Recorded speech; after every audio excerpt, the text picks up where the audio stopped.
Raiders pick up a victory over the Denver Broncos to close out the season and sharpen up the resume just a little bit more of interim head coach Antonio Pierce. That plus a whole lot more comes up on today's edition of the Locked On Raiders podcast, Monday, January 8th, 2024. Just win. Just win. Just win. Just win. The autumn wind is a raider, pillaging just for fun. He'll knock you round and upside down and laugh when he's conquered and won. And won. And won. And won. And won.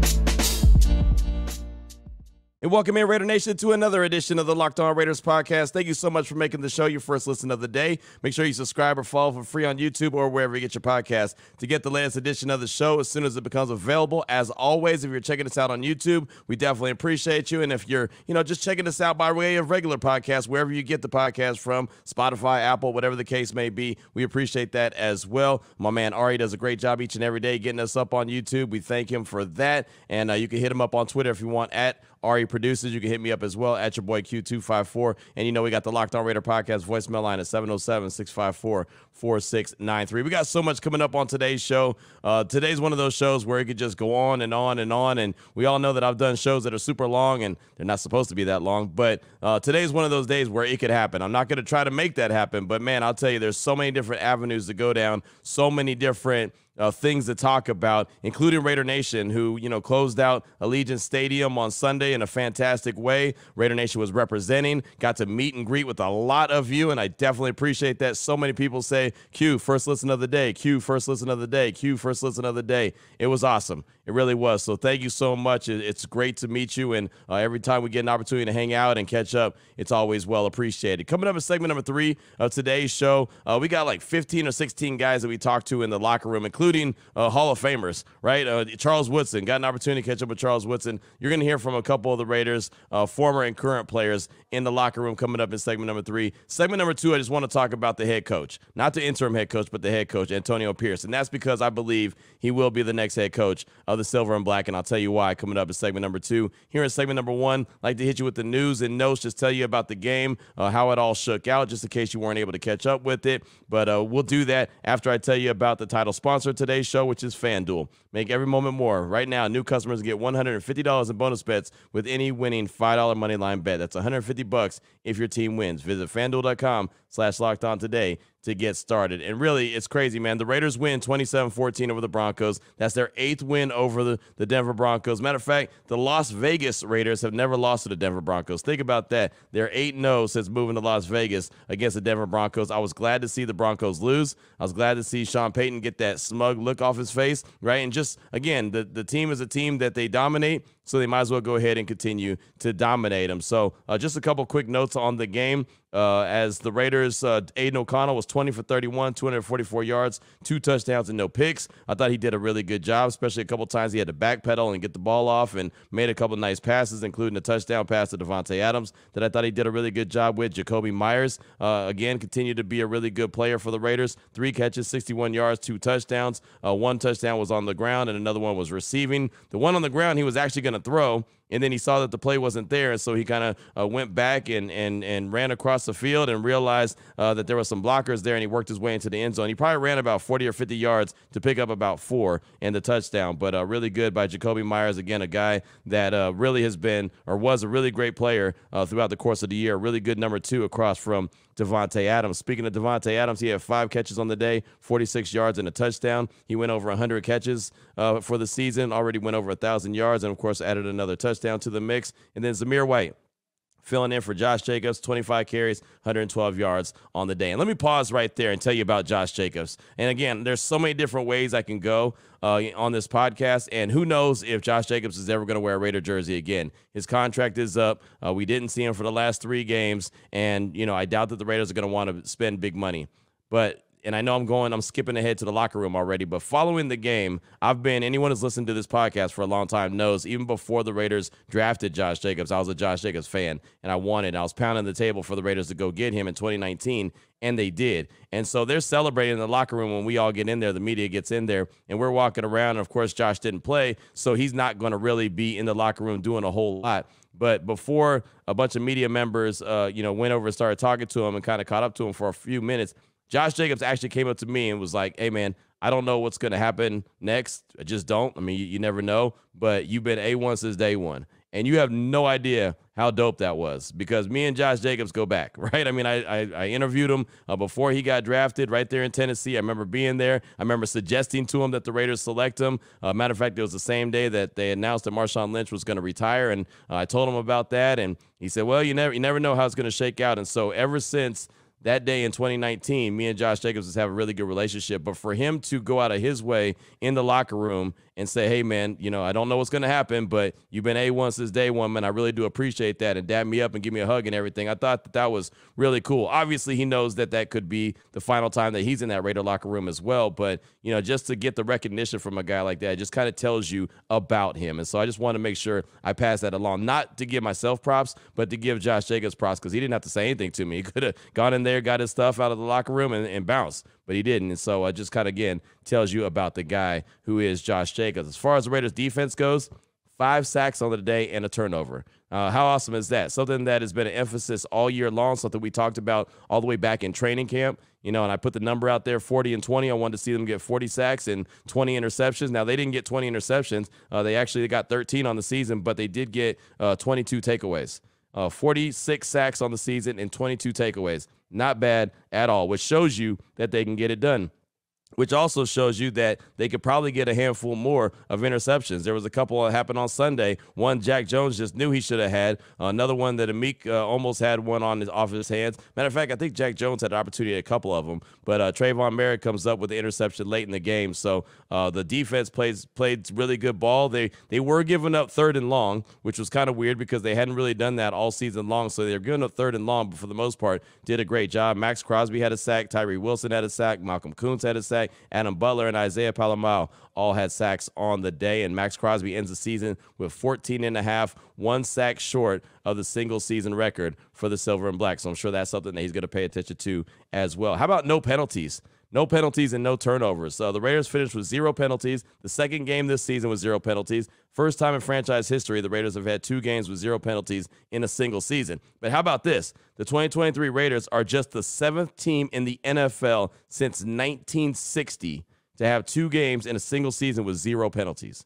The first team to do that was actually back in 2013 when the New England Patriots did that. So just thought that was really cool, and I wanted to make sure I tipped the cap because I don't think I've talked about that quite enough, the discipline that this team showed throughout the course of the year, not racking up penalty after penalty after penalty and being the least penalized team in the league. Thought that was awesome, and it's gotten even better under Antonio Pierce. How about the scene in the locker room? I know I'm kind of scattershooting going back and forth, but as I mentioned, there's so much to talk about. There was legends, Hall of Famers, Raider greats in the locker room when we got in there, like Jim Plunkett, Jim Otto, Ted Hendricks, Richard Seymour, Marcus Allen, Mike Haynes, and Jaden Daniels apparently was in the locker room as well, according to Vic Tafer from The Athletic. I didn't see him because I was too busy trying to talk to different players and even got an opportunity to catch up with Charles Woodson. He was also in the locker room as well.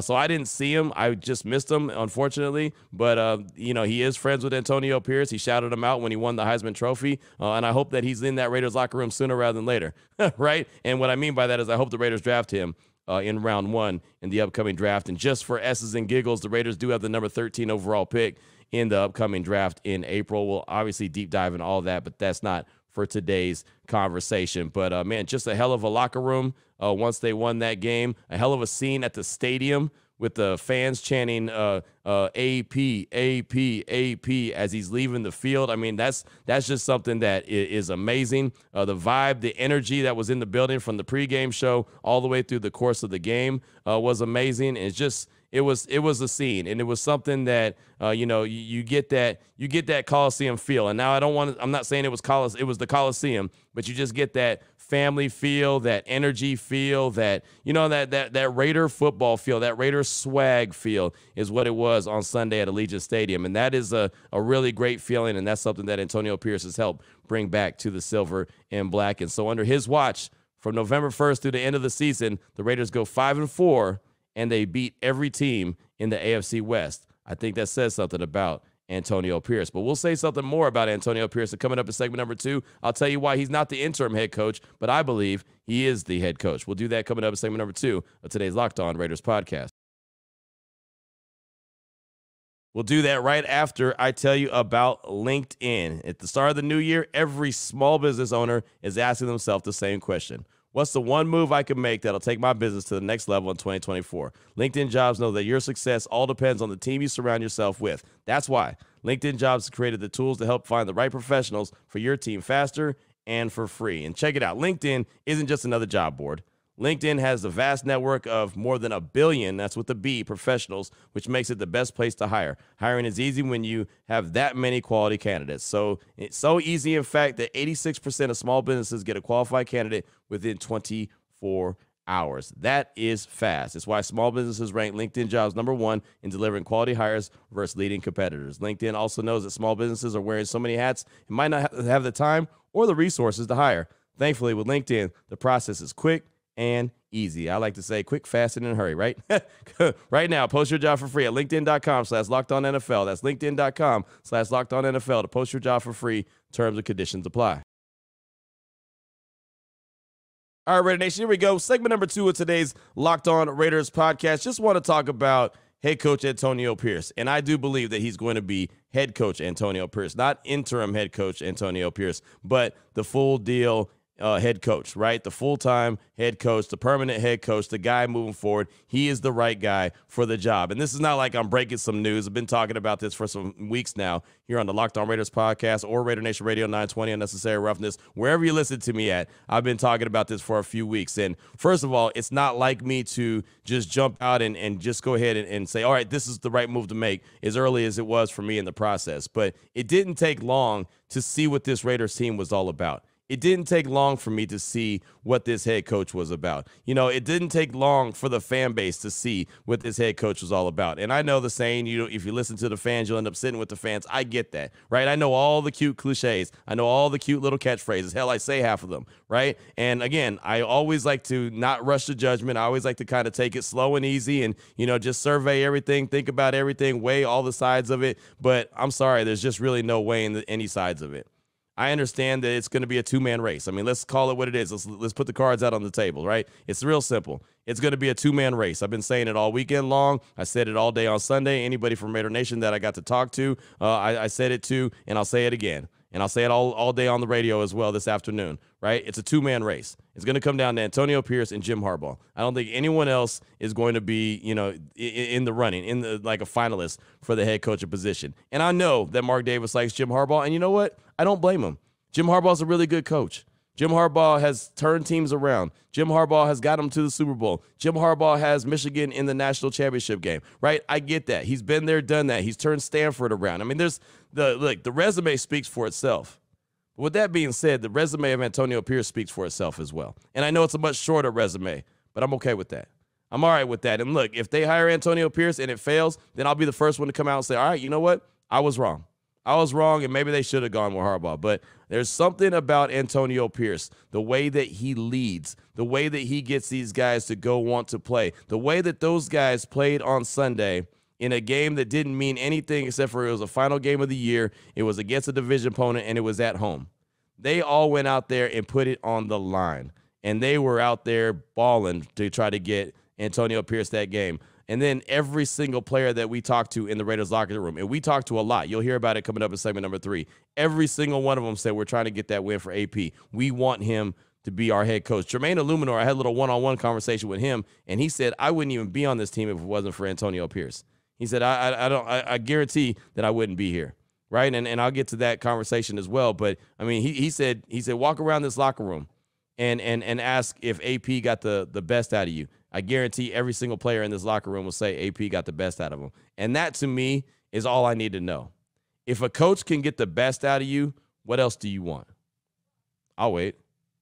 I mean, seriously, if I could tell you, hey, I'm going to get the best out of you, then cool. Whatever you have in you, if I can get all the best out of you and you can lay it on the line. And look, you know that the skills are there. The skill set is there for every player in that locker room. They wouldn't be in the league. Right? I know we always mess around, oh, that guy's not good, or this guy's not good, or that guy's great, and that guy's just okay. But they're in the league for a reason.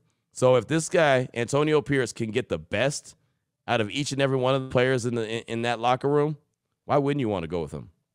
If he brings and embodies what your team means, why wouldn't you want to go with him? This guy made sure that legends, and I mean legends, were in the Raiders locker room following the game. They got the cigar smoke going. They got the music playing, and they've got Mike Haynes in the locker room. They got Charles Woodson in the locker room. Richard Seymour's in the locker room with a cigar in his hand, right? Who else? Marcus Allen is in the locker room. Jim Plunkett, Jim Otto, Ted Hendricks. They're standing there sitting in the locker room chilling, right? They're all there.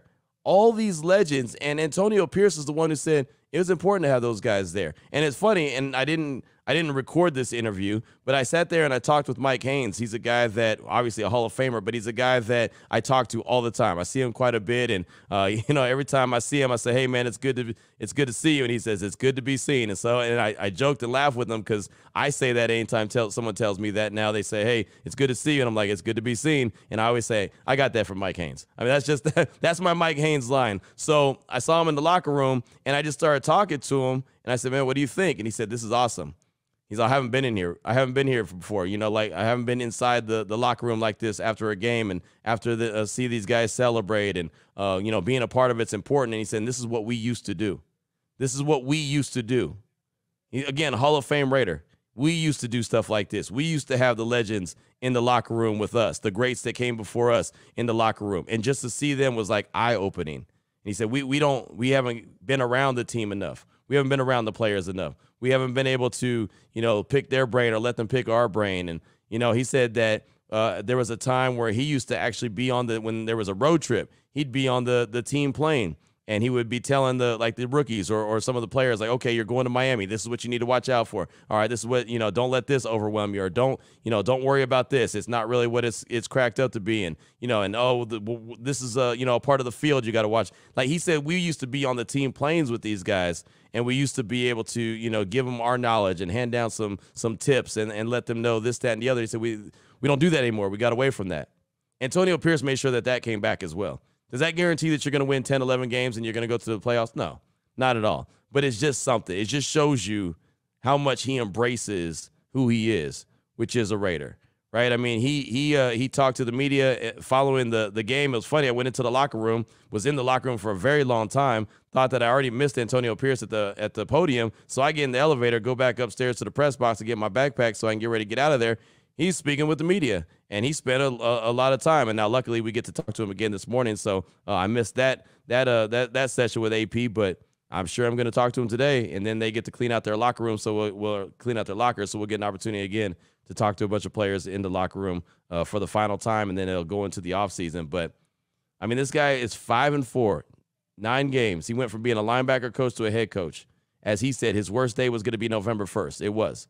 Everything continued to improve throughout the course of the season as he went along, right? He's obviously a lot more comfortable in the head coaching position. He realizes that there's no guarantee that he'll be back, but I think that it would be the dumbest thing in the world. I think it would be the biggest mistake for Mark Davis not to hire him.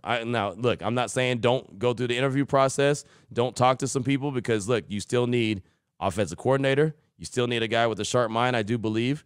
There's still other assistant coaches positions that you're going to need. There was a report from Adam Schefter that came out over the weekend that basically said all the assistants were told that they could seek other jobs, and if they get job offers, make sure that the Raiders stay in the loop, which a lot of people ask me, what do you think about that? Look, that's basically standard. It's giving the Raiders the opportunity to say, yeah, you know what, we want to keep you around. They just want to know, like if a coordinator goes and talks to, say, I'm just going to throw a team out there like Chicago, and they want to bring them in. Okay, well, cool. Let me talk to the Raiders real quick. Hey, by the way, Chicago wants to bring me in. Oh, okay, what do they want your position to be? Okay, cool. Congratulations. Go ahead and do that. Or, oh, hey, know what? We'll match that, or we'll improve that. Don't worry, we want to keep you in the mix. So that's all standard. So I wouldn't really worry about that. But there's going to be some coaches that are going to be changed, but I just don't think it would make any sense in the world, regardless of how good Jim Harbaugh is as a coach, to bring him in. I don't think it's necessary. You have your guy. He's right there in front of you. He showed you. He didn't tell you. He didn't preach to you. He didn't get loud and scream it from the mountaintops that you have to hire him. Hire me, hire me, hire me. He just went out there and put it on the grass, right, and just showed you exactly what he could do. Could you imagine what Antonio Pierce could do with an offseason Could you imagine what Antonio Pierce could do with the training camp, with his own tutelage and practice and his own mind and his own plan moving forward? You imagine what he could do next year? I mean, that pumps me up, and I know it's going to be a while before next season hits, but that pumps me up just for the opportunity and the possibilities that could come from that hiring Antonio Pierce. Now, look, I'll say this. If Mark Davis decides he's going to go in a different direction, hire Jim Harbaugh, guess what, Raider Nation? You'll be happy because Jim Harbaugh will turn things around. I don't know how long he'll be around. I don't know how long he'll be until, he starts rubbing some players the wrong way as he did when he was in San Francisco, but that's not a conversation for today. I know guys like Devontae and guys like Max would be okay with Jim Harbaugh. They're not going to say, no, we're not going to play, for the team if he's the head coach. They're not going to do that. They're professionals. I know Devontae has no problem with Jim Harbaugh at all. I can guarantee you that. I've talked to enough people to know that's the truth. So that's not going to be the problem. I just don't think you need to go out there and do it. And then on top of that, I see a lot of people say, well, now, if the Raiders don't hire Harbaugh, then the Chargers are going to hire Harbaugh. Then he's going to have to go up against Andy Reid and Sean Payton and Jim Harbaugh, 6 times a year. And how is that anything that's not Raiders? That's Raiders all day. That's screaming Raiders, right? I mean, and look, and he already beat every one of them outside of Harbaugh once already. Right? He beat Sean Payton in Denver. He beat Andy Reid and the Chiefs. And, of course, he beat the Chargers. And the Chargers don't have a head coach right now. But you think AP is going to back down to that? No, all he's going to do is say, hey, that's a hell of a challenge. Cool. Great. They expect us to not be good because I'm not an experienced head coach. Well, we'll show you. I kind of like that. I kind of like it a little bit more. I think it provides a little bit more edge for AP. I just don't think it would make any sense at all to go in a different direction. Doesn't mean that it won't, but I think that it's very obvious that the head coach is right in front of Mark Davis. Again, the interview process was going to happen. They'll probably be able to get some good prospects out of that. Maybe potential offensive coordinators, maybe potential assistant head coaches, maybe new defensive coordinator if Patrick Graham gets an offer somewhere. Who knows, right? I mean, you can get a whole lot of good coming out of these interviews. But I think it's very obvious for everything he's done, the leadership he brings, the way that he embodies the fan base. And, again, to hear a whole fan base chanting AP following the game while they're running off the field, even when we ask the players in the locker room that, there's like, man, I've never heard that before. I've never heard that. I've never seen it. Said if you walk around the locker room and ask every one of the players, they all want AP back. Now, I know all the players aren't going to be back, but they all want AP back. The fan base all wants AP back. Every former player that I've talked to across the league thinks it makes sense. Like 99% of the analysts that I've talked to, national analysts across the league, think it makes sense. I mean, it's just sometimes it's just that obvious. It's right in front of you. So I'm very confident, and I've been pretty confident that AP should get an opportunity to get the job, but I feel like he's really earned the job. So now I'm really confident in saying that he's going to get the job. Now, who knows when that's going to happen? For the most part, I believe that Mark Davis's track record of hiring is around the 20th of January, taking a couple weeks and then make it happen. I think that's pretty much the consensus when things happen. So I would look for things to become official, in the next couple of weeks. But you'll hear plenty of rumors in between now and then. Coming up in segment number 3, you'll hear from a couple of those players that we talked to in the Raiders locker room, including the Hall of Famer, Charles Woodson. Got to let you hear from Charles Woodson, right? We'll do it next, coming up in segment number 3 of today's Locked On Raiders podcast. Before we get to that, though, I do want to tell you about FanDuel. And, well, the NFL regular season is wrapped up, but there's still time to get in on the action with FanDuel. It's America's #1 sportsbook. Right now, new customers get $150 in bonus bets, guaranteed when you place a $5 bet. It's $150 in bonus bets, win or lose. It's that simple. The app is easy to use. There's so many different ways to bet. You like parlays? They have the same game parlays. They have the parlay and the parlay hub. You can find one or make one. It's the best way to find popular parlays. Find bets in the new Explore tab. Of course, they got the spreads. They got the over-unders. They got my favorite, which is the player props, and a whole lot more. Visit FanDuel.com/lockedon. Make your first bet a layup. FanDuel, the official partner of the NFL. Here we go, Raider Nation. Segment number 3 of today's Locked On Raiders podcast. Want to take you inside the Raiders locker room. I've kind of been doing that anyway throughout the course of the show, but now I want you to actually hear from some folks inside the Raiders locker room. Got a chance to catch up with A.J. Cole, Amari Burney, Amik Robertson, Austin Hooper, Brandon Bolden, Devontae Adams, Jakob Johnson, Josh Jacobs, Malcolm Kuntz, Isaiah Powell-Mao, Zamir White, Jim Plunkett, also Jermaine Illuminor, Jack Jones, and Charles Woodson. the Hall of Famer, Charles Woodson. So off top, we got to lead off with the Hall of Famer, right?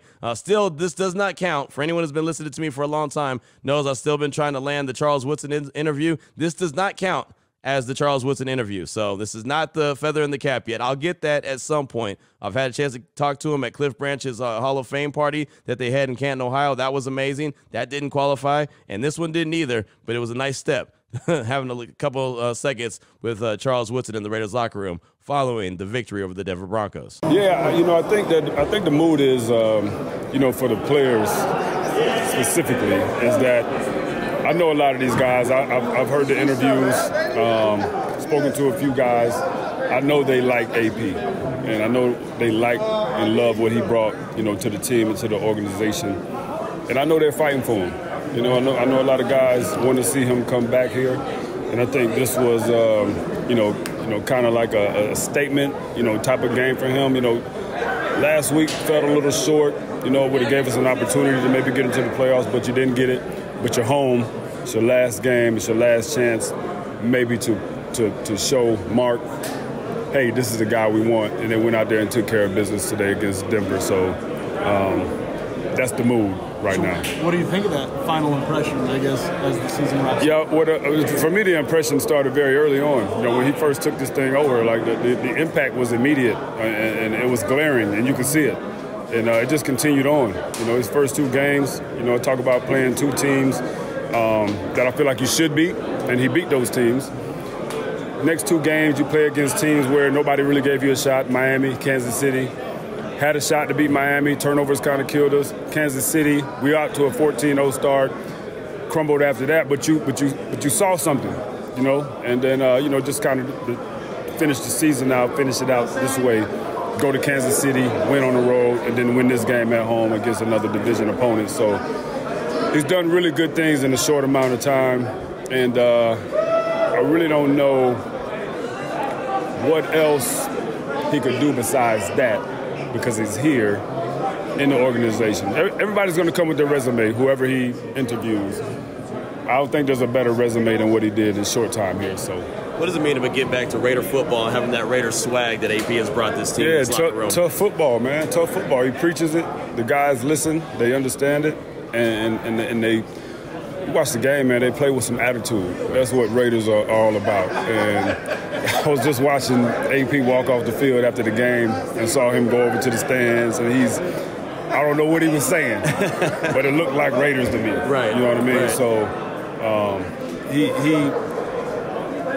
was a tough football player. Yeah.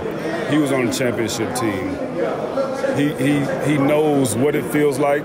He knows what it looks like, because he's been around it. He's been at the top of the game. But not only that, he grew up knowing this team.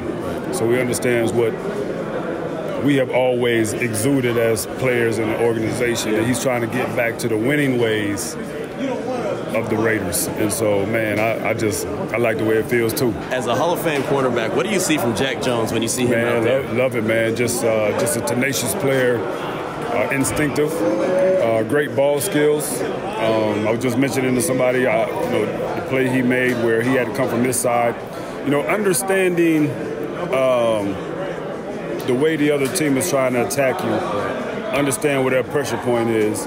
And I was telling him, I was like, man, great play. And he looked at me and he was like, man, but And I was like, no. I get it. Right. I said, we want the pick. Right.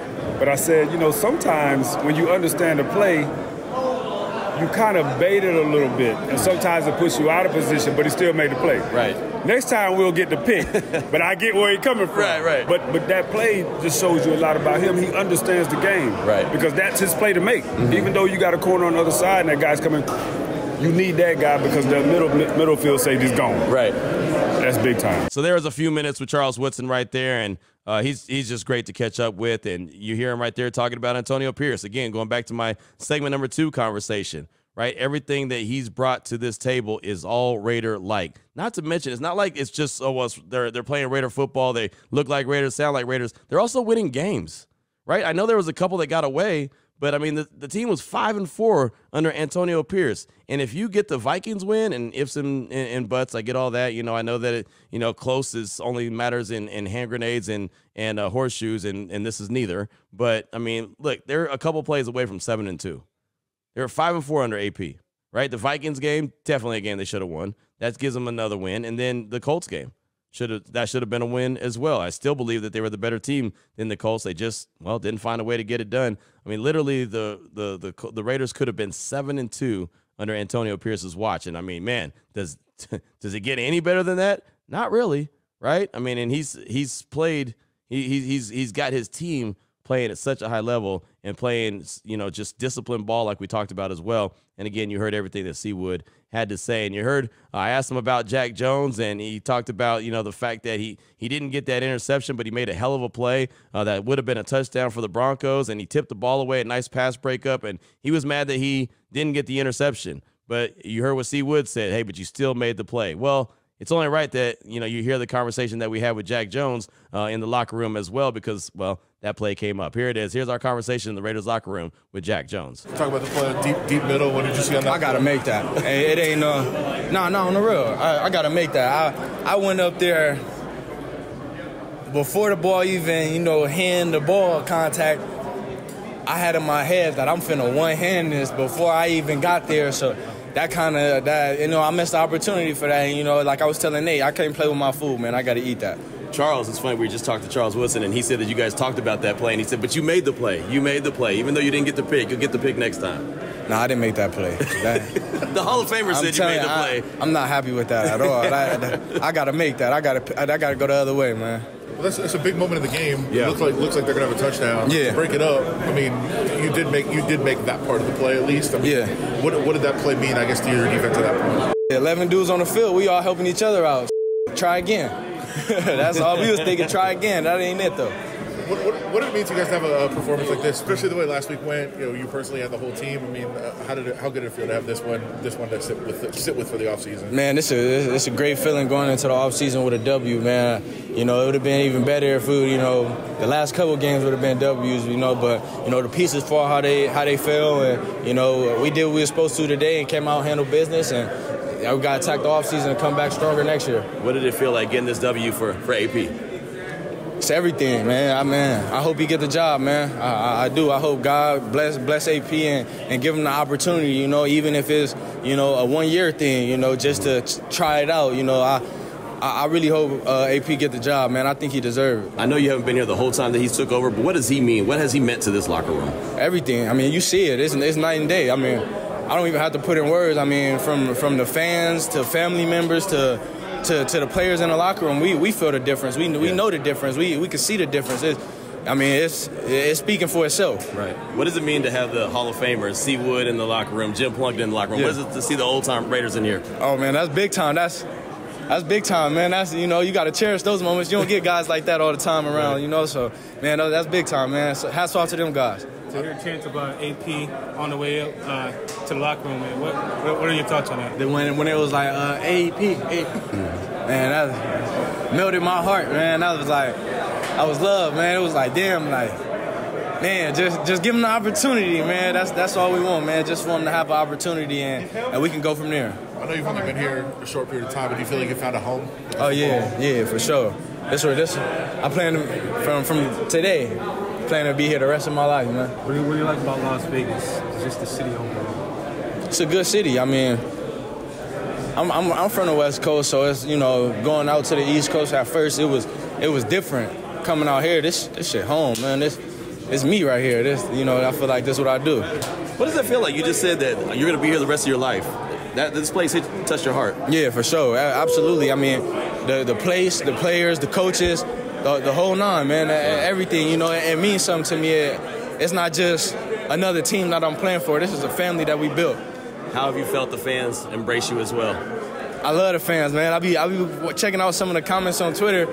I felt like the last team, the fans really wasn't on my side. It's not like you're supposed to care, but, man, these Raider fans be riding, and it's forever love. Hey, it's love, bro. It's love for sure. How cool does it when Jack Jones says, from today on, I want to be here for the rest of my life, right? And he talks about AP, and that's been well documented that they go back to Long Beach Poly, and basically that he's Jack Jones' like father figure. And, you know, of course he was with him there at Arizona State. And I mean, it's just, again, those storylines, those are always cool, but just the way that Jack Jones has really embraced being a Raider. And, you know, going back to what Charles Woodson said about how smart Jack Jones is as a player, you know, a lot of people hear him talking and, you know, being, you know, having a little edge to him, or, you know, but the dude is so savvy and so smart when it comes to just, you know, film study and understanding plays when they're out in front of him. That's why he's so mad that he didn't get that interception, because he read it. He knew exactly what was going on. He just didn't get there in time to make the interception. He just was able to break the ball up, but really wanted to get that interception. But love that stuff, that conversation right there with Jack Jones. Let's see. I think I got time. Let's go ahead, and I know I'm pushing it, but let's go ahead and get a quick minute. I had a little opportunity to catch up, a little one-on-one action with Malcolm Kuntz. So here's a conversation with Malcolm Kuntz following the game. He picked up another interception, picked up another sack on the season. It was his 8th sack to finish out the season. So Max ended up with 14.5, and Malcolm Kuntz ended up with 8. Here's that conversation. Here in the Raiders locker room, Malcolm Kuntz, and the season gets wrapped up, and you guys get a W at the house. How did everything feel? Felt amazing. Definitely, these are the games that you remember, so it's always a great feeling. What did it mean to get a W for AP, and you hear the crowd chanting AP, AP, AP as you guys are leaving the field? It's always great. I think it's well-deserved. It's kind of create a feeling, especially in the locker room, that you kind of don't want to leave. So when we walked in the locker room, there's a bunch of Raider legends, Hall of Famers, C. Wood, Jim Plunkett, others. Yeah. How cool is that? It's cool, especially like when you create a vibe that even the older guys want to kind of get in. So yeah, it's definitely dope. Picked up another sack during the game. Yeah, almost had him on another one. Which one do you think about more, the sack or the one that was almost a sack? It's always the almost sacks that you think about. So yeah. Jack was talking about the tip ball that he had. That was a hell of a play, and he's like, "I'm mad that I didn't make the play." Yeah, I was like, "You made the play though." Nah. That's just how you wired, huh? Those are the ones that keep you up at night. So yeah. So at what point do you go into the offseason and kind of start to reflect and think back of just the season in general? Like, what do you do for yourself to? Well, first I'm gonna take a break, let the body heal up. Yeah. And then after that, kind of just pay attention to things I did good, things I did bad, and then work from there. So yeah. What has the season just meant to you in general? Just trust myself, playing with confidence, and that's pretty much it. So there's Malcolm Kuntz. He's never going to be a guy that's going to be long-winded and have a bunch of conversations, long, lengthy conversations. But, I mean, he picks up another sack. He really had a damn good season as far as I'm concerned, coming away with 8 sacks when you really didn't know what to expect from him when the season started. So I just got to tip the cap and tell him that he did a hell of a job. And it's funny because just like Jack Jones, Jack missed the interception and Malcolm missed one of the sack opportunities on Jarrett Stidham. He's like, no, you always think about the one that you missed, not the play that you made. You always think about the one that you missed. But Malcolm Kuntz, man, if he can develop and build off of what he did this season and really be that true number 2 across from Max Crosby, the Raiders really got something cooking on that defensive line. And then Tyree Wilson even starting to come on. He picked up a sack on Sunday as well. So the pieces are starting to come together. Are they all there? No, but they're still starting to come together on that defensive side of the ball. And, of course, we all know that the Raiders need a few pieces offensively, a couple of offensive linemen, I think. I still believe they need a mobile quarterback and obviously an offensive coordinator. I think they need to make sure that they add a creative, sharp, just one of those aggressive minds, just somebody who's a really good play caller in the league. That's experienced. I think that's the word I'm looking for. Experience is what they really need. But that's all we got time for on today's show. Again, we'll be meeting with Antonio Pierce about 10:45 this morning Pacific time at the Intermountain Health Performance Center for the last time, and then we'll dip into the Raiders locker room for the last time as well. So we'll be able to bring you some more of the conversation that we had on Sunday in the locker room. I'll be able to bring you some more of whatever I get later on today in the locker room, and of course we'll have it tomorrow, and we'll start talking about more of the offseason and the direction that the Raiders can go with the coaching and player roster, everything.